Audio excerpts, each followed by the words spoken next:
The plan we have as a constituency enjoys the support of the national government and is intended to have the facility to be utilized productively to increase employment opportunities for our youth, to promote indigenous businesses and entrepreneurship, and to produce quality products and services that can be marketed elsewhere and earn profit for our industry.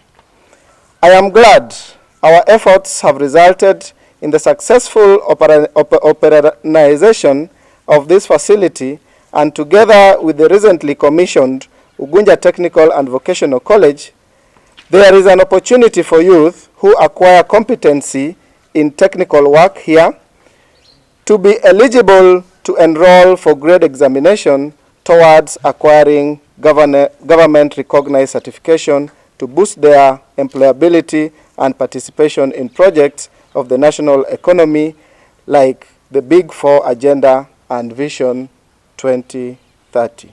Reviving the Juakali industry and giving it recognition, given that we would wish to achieve our Vision 2030, and the way to go, or the wheels which would take us there, would be through an technological means.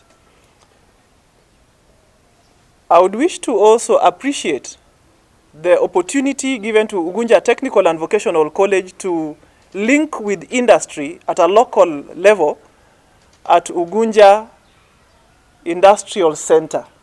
In our midst, as we stand here, we have children who are still in secondary schools, but we have trained them and they are very good fundis. They can make so many things. We even have children who are already in the campus.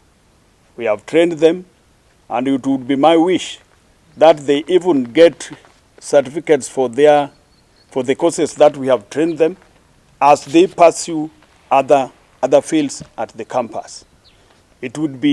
That would come very handy, because it would be very good if you are a doctor and you can even make your windows. Is that not great?